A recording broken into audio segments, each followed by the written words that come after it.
अस्सलाम वालेकुम दोस्तों, मैं ਤੁਹਾਡਾ मेज़बान मियाँ मुहम्मद अफजल भट्टू ਤੇ ਤੁਸੀਂ ਵੇਖਦੇ ਪਏ ਮੇਰਾ YouTube ਚੈਨਲ ਡਿਜੀਟਲ ਕਿਸਾਨ ਪਾਕਿਸਤਾਨ। ਤੇ ਦੋਸਤੋ ਅੱਜ ਫਿਰ ਜਨਾਬ ਇੱਕ ਵਾਰੀ ਤੁਹਾਨੂੰ ਵਿਖਾਣੇ ਹੈ ਸੈਲੇਜ ਵਾਲੀ ਮੱਕੀ ਜਿਹੜੀ ਇਰੀ ਫੈਨਾਬਾਦ ਬੀਜੀ ਗਈ ਹੈ ਤੇ ਸਾਡੇ ਇਲਾਕੇ ਦੇ ਵਿੱਚ ਹੈ, ਬਲਕਿ ਸਾਡੇ ਪਿੰਡ ਦੇ ਨਾਲ ਹੀ ਹੈ। ਤੇ ਇੱਥੇ ਜਿਹੜੇ ਲੇਬਰ ਆਈ ਹੋਈ ਉਹਨਾਂ ਨਾਲ ਗੱਲ ਕਰਨੇ ਵੀ ਉਹਨਾਂ ਦਾ ਕੀ ਹਿਸਾਬ ਕਿਤਾਬ ਹੈ ਤੇ ਉਹਨਾਂ ਨੂੰ ਕੀ ਕੁਝ ਬਚਦਾ ਹੈ, ਤਾਂ ਕਿ ਜਿਹੜੇ ਸਾਡੇ ਜ਼ਮੀਂਦਾਰ ਭਰਾ ਹੈਗੇ ਨੇ ਮੁੰਜੀ ਲਗਾਉਂਦੇ ਨੇ ਰਿਫਾਈਨ ਤੇ ਉਸ ਤੋਂ ਬਾਅਦ ਜ਼ਮੀਨ ਖਾਲੀ ਛੱਡ ਦਿੰਦੇ ਨੇ। ਅਗਰ ਇਸ ਤਰ੍ਹਾਂ ਦੇ ਕੋਈ ਚਾਰਾ ਬੀਜਣ ਤਾਂ ਉਹਨਾਂ ਨੂੰ ਕੁਝ ਨਾ ਕੁਝ ਫਾਇਦਾ ਹੋ ਸਕਦਾ ਹੈ। ਆਓ ਚਲਿਏ ਜਨਾਬ ਲੇਬਰ ਨਾਲ ਗੱਲ ਕਰਨੀ। आओ जी गल करने बुजुर्गों ਨਾਲ। अस्सलाम वालेकुम जी, की हाल चाल ने? की नाम ਤੁਹਾਡਾ? ਮੁਹੰਮਦ ਸ਼ਰੀਫ। ਇਹ ਕੰਮ ਜਿਹੜਾ ਤੁਸੀਂ ਕਰਦੇ ਪਏ ਨੇ ਮੱਕੀ ਖਰੀਦਣ ਵਾਲਾ ਕਿੰਨੇ ਸਾਲਾਂ ਤੋਂ ਕਰਦੇ ਪਏ ਜੇ? ਹੋ ਗਿਆ ਬੜਾ ਅਰਸਾ, मतलब उम्र ही गुजर गई है। 10 ਰੁਪਏ ਸੀ अच्छा ਮਨ। अच्छा ਹੁਣ ਅੱਜ ਕੱਲ ਕੀ ਚਲਦੀ ਪਈ ਹੈ? ਅੱਜ ਕੱਲ ਇਹ 130 ਤੇ 40 ਤੇ 150 130 40 150। ਇਹ 150 ਵਾਲੀ ਕਿਹੜੀ ਹੁੰਦੀ ਹੈ? ਜਿਹੜੇ ਮਤਲਬ ਹਰੀ ਟਾਂਡਾ ਕੇ ਸਰਵਾ ਹੋਵੇ। ਅੱਛਾ, ਤੇ 130 ਵਾਲੀ ਉਹ ਸੁੱਕੀ। ਅੱਛਾ ਉਹ ਸੁੱਕੀ। ਹਾਂ, ਤੇ ਇਹ ਕਿੰਨਾ ਵਜ਼ਨ ਲੱਦ ਤੇ ਲੈ ਜਾਂਦੇ ਜੀ? ਵਜਨ ਪੈੜੀ ਦੇ ਸਿਰ ਤੇ ਲਿਖਣਾ ਲਾਂਦਾ। ਨਹੀਂ ਨਹੀਂ ਆਪਣੇ ਟਰਾਲੇ ਤੇ ਕਿੰਨਾ ਕੁ ਵਜ਼ਨ ਹੋ ਜਾਂਦਾ? ਚੰਗੇ ਲੱਭ ਜਾਣਾ। ਹਾਂ, ਤੇ 600 ਮਣਾ ਪਾਲੀ ਤੇ 700 ਮਣਾ ਪਾਲੀ। 600 700 ਮਣ। ਅੱਛਾ ਠੀਕ ਹੋ। ਟਰੈਕਟਰ ਕੇ ਕਿਹੜਾ ਲਾਇਆ ਵਾ ਜੀ? ਟਰੈਕਟਰ ਦਾ ਨਹੀਂ ਆਪਾਂ ਨੂੰ ਪਤਾ। ਟਰੈਕਟਰ 260 ਹੈ। ਇਹ 240 ਇਹ ਤੇ 240 ਮੈਨੂੰ ਨਜ਼ਰ ਆਉਂਦਾ ਪਿਆ। ਅੱਛਾ ਅੱਛਾ, ਤੇ ਆਰਾਮ ਨਾਲ ਟਰੈਕਟਰ ਖਿੱਚ ਲੈ ਜਾਂਦਾ ਹੈ। ਅੱਲਾ ਦੇ ਹੁਕਮ, ਰਾਹ ਚੰਗਾ ਹੋਵੇ ਤਾਂ। ਰਾਹ ਚੰਗਾ ਹੋਵੇ ਤਾਂ। ਹੁਣ ਤੁਸੀਂ ਕੱਚੇ ਰਾਹ ਤੇ ਲਿਆਂਦਾ ਹੈ, ਇਹ ਕੱਲੇ ਟਰੈਕਟਰ ਲਿਆਂਦਾ ਜਾਂ ਅੱਗੇ ਟਰੈਕਟਰ ਪਾਇਆ ਹੋਇਆ? ਦਾਦਾ ਜੀ ਫੇਰ ਅਗਰ ਲਿਜਾਣਾ ਪੈਂਦਾ ਫੇਰ ਲਿਜਾਣਾ ਪੈਂਦਾ ਹੈ। ਚੰਗੇ ਰਾਹ ਜਾ ਕੇ ਲੱਦਣਾ ਪੈਂਦਾ ਉਜਰੇ। ਅੱਛਾ ਉਜਰੇ। ਤੇ ਇਹ ਜਿਹੜੇ ਆਪਣੇ ਬੰਦੇ ਹੈਗੇ ਨੇ ਇਹ ਕਿੰਨੇ ਬੰਦਿਆਂ ਦੀ ਟੀਮ ਹੁੰਦੀ ਹੈ? 16 17 18। 16 17 18। ਤੇ ਇਹਨਾਂ ਨਾਲ ਠੇਕਾ ਹੁੰਦਾ ਜਾਂ ਕੋਈ ਦਿਹਾੜੀ ਦੂੜੀ? ਰੁਪਏ ਮੰਨਦੇ। ਅੱਛਾ 35 ਰੁਪਏ ਮੰਨਦੇ। ਉਹ 1200 ਰੁਪਏ ਦਿਹਾੜੀ। ਅੱਛਾ 1200 ਰੁਪਏ ਦਿਹਾੜੀ ਦਿੰਦੇ ਨੇ? ਰੋਟੀ ਮਾਲਕ ਦੀ। ਅੱਛਾ ਰੋਟੀ ਮਤਲਬ ਦਿਹਾੜੀਦਾਰ ਦੀ? ਦਿਹਾੜੀਦਾਰ ਰੋਟੀ ਤੇ 1200 ਰੁਪਏ ਹੋਵੇ ਤੇ ਫਿਰ ਠੇਕੇਦਾਰ ਦੀ ਰੋਟੀ। ਜੇ 35 ਰੁਪਏ ਠੇਕਾ ਹੋਵੇ ਤੇ ਫਿਰ ਇਹਨਾਂ ਦੀ। ਅੱਛਾ ਮਜ਼ਦੂਰਾਂ ਦੀ। ਅੱਛਾ 35 ਚ ਮਤਲਬ ਉਹਨਾਂ ਨੇ 1200 ਤੋਂ ਵੱਧ ਜਾਂਦਾ ਕੰਮ। ਅੱਛਾ ਠੀਕ ਹੋ ਗਿਆ, ਮਿਹਰਬਾਨੀ ਜਨਾਬ। ਤੇ ਦੋਸਤੋ ਆਓ ਤੁਹਾਨੂੰ ਵਿਖਾਈਏ ਜਨਾਬ ਟਰਾਲਾ ਕਿੰਨਾ ਕੁ ਲੋਡ ਕੀਤਾ ਇਹਨਾਂ।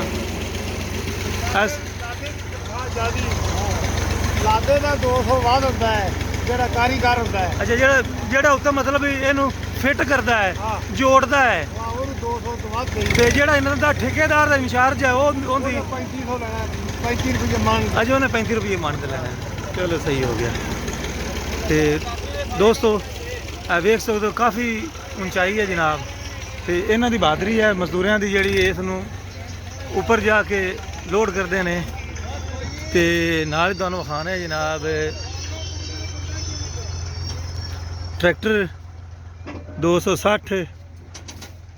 ਤੇ ਇਹ ਵੇਖ ਲਓ ਜਨਾਬ ਇਹ ਡਰਾਈਵਰ ਭਾਈ ਹੈਗੇ ਨੇ ਤੇ ਇਹਨੂੰ ਕਰਦੇ ਪਏ ਨੇ ਟਾਈਟ ਤਾਂ ਕਿ ਰਸਤੇ 'ਚ ਕੋਈ ਨਾ ਪਰੇਸ਼ਾਨੀ ਨਾ ਹੋਵੇ। क्या बात है जनाब। ਤੇ ਦੋਸਤੋ ਕਾਫੀ ਜਨਾਬ ਉੱਚੀ ਹੈ, ਚੈੱਕ ਕਰ ਲਓ।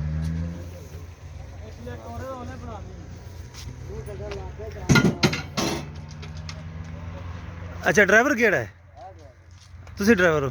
अस्सलाम वालेकुम जी, ਕੀ ਹਾਲ ਚਾਲ ਨੇ? ਠੀਕ ਹੈ। ਕਿੰਨੇ ਅਰਸੇ ਤੋਂ ਟਰੈਕਟਰ ਚਲਾਉਂਦੇ ਪਏ ਜੀ? 3-4 ਸਾਲ ਤੋਂ। 3-4 ਸਾਲ ਤੋਂ। ਤੇ ਲਾਇਸੈਂਸ ਬਣਾਇਆ ਹੋਇਆ? ਹਾਂਜੀ। ਅੱਛਾ ਮਾਸ਼ਾਅੱਲਾ ਵੈਰੀ ਗੁੱਡ। ਤੇ ਇਹ ਇਹਨਾਂ ਵਜ਼ਨ ਚੁੱਕ ਕੇ ਲਿਜਾਂਦੇ ਜੇ ਹਾਂ, ਤੇ ਰਸਤੇ 'ਚ ਕੋਈ ਪਰੇਸ਼ਾਨੀ ਬੜੀਆਂ ਆਉਂਦੀਆਂ ਨੇ? ਰਾਹ ਸਾਰੇ ਟੁੱਟੇ ਪਏ ਨੇ। ਅੱਛਾ ਇਹ ਗੱਲ ਸਹੀ ਹੈ। ਰਾਹ ਟੁੱਟੇ ਨੇ, ਵਜਨ ਟਰੈਕਟਰਾਂ ਨੂੰ ਕੀ ਆ, ਰਾਹ ਸਹੀ ਹੋਣ ਤੇ ਕੋਈ ਟੈਨਸ਼ਨ ਹੀ ਨਹੀਂ ਦੀ। ਇਹ ਕਿੰਨਾ ਕੁ ਵਜ਼ਨ ਹੋਵੇਗਾ? 750 ਮਣ ਹੋ ਗਿਆ। ਤਕਰੀਬਨ 750 ਹੋ ਜੇ। ਇਹ ਆਰਾਮ ਨਾਲ ਖਿੱਚ ਲਿਆ ਜਾਂਦਾ, ਸ਼ਹਜ਼ਾਦਾ ਹੈ ਟਰੈਕਟਰ। ਭਾਵੇਂ 900 ਮਣ ਲਾ ਦਿਓ, ਅੱਛਾ ਕੋਈ ਟੈਨਸ਼ਨ ਨਹੀਂ। ਤੇ ਅੱਗੋਂ ਸੜਕਾਂ ਨਹੀਂ ਵਜਨ ਢੋਣ ਵਾਲੀਆਂ ਹੈਗੀਆਂ। ਅੱਛਾ ਤੁਸੀਂ ਮਾਲਕ ਹੋ ਜਾਂ ਡਰਾਈਵਰ ਹੋ? ਮਾਲਕ ਆ। ਅੱਛਾ ਤੇ ਅਗਰ ਕੋਈ ਡਰਾਈਵਰ ਵਾਲੇਕੁਮ ਸਲਾਮ, ਅਗਰ ਕੋਈ ਡਰਾਈਵਰ ਹੋਵੇ ਤੁਸੀਂ ਰੱਖਿਆ ਹੋਵੇ ਤਾਂ ਕਿੰਨੀ ਤਨਖਾਹ ਦਿੰਦੇ ਜੀ? ਹਾਂ ਨਹੀਂ, ਉਹਨੂੰ ਫੇਰੇ ਦਾ ਹਿਸਾਬ ਦੇਈਦਾ। ਕਿੰਨਾ? ਇੱਥੋਂ ਲੱਦ ਲਿਜਾਏਗਾ, ਸਾਨੂੰ ਫੜਾ ਦੇਗਾ ਬਾਹਰ ਪੱਕੀ ਤੇ ਲਿਜਾ ਦੇ ਮੇਨ ਰੋਡ ਤੇ। ਅੱਛਾ ਉਹਨੂੰ 1000 ਰੁਪਇਆ ਨਾਲ ਉਹਨੂੰ 500 ਖਰਚਾ ਦੇਈਦਾ। ਅੱਛਾ 1500 ਰੁਪਏ ਲੈਂਦਾ ਹੈ। ਚਲੋ ਠੀਕ ਹੋ ਗਿਆ। ਤੇ ਦੋਸਤੋ ਚੈੱਕ ਕਰੋ ਜੀ, ਤੇ ਡਰਾਈਵਰ ਭਾਈ ਇਸ ਨੂੰ ਚਲਾਵਣਗੇ ਤੇ ਤੁਹਾਨੂੰ ਪਰਫਾਰਮੈਂਸ ਵੀ ਵਿਖਾਣੇ ਜਨਾਬ। ਤੇ 260 ਸ਼ਹਜ਼ਾਦਾ ਹੈ ਵੈਸੇ। ਚੈੱਕ ਕਰਿਆ ਜੀ।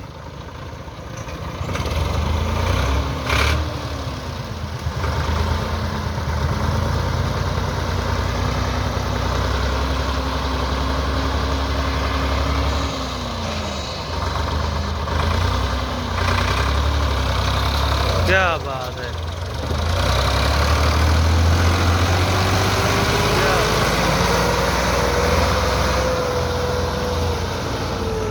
बहुत ही ज़बरदस्त जनाब, रोड का शहजादा मैसी 260। ਤੇ ਹੁਣ ਮੈਂ ਤੁਹਾਡੇ ਸਾਰੇ ਦੋਸਤਾਂ ਤੋਂ ਲੈਣਾ ਇਜਾਜ਼ਤ। ਤੁਹਾਡਾ ਭਰਾ ਮੀਆਂ ਮੁਹੰਮਦ ਅਫਜ਼ਲ ਬੱਟੂ। ਅੱਲਾ ਹਾਫਿਜ਼। ਪਾਕਿਸਤਾਨ ਜ਼ਿੰਦਾਬਾਦ।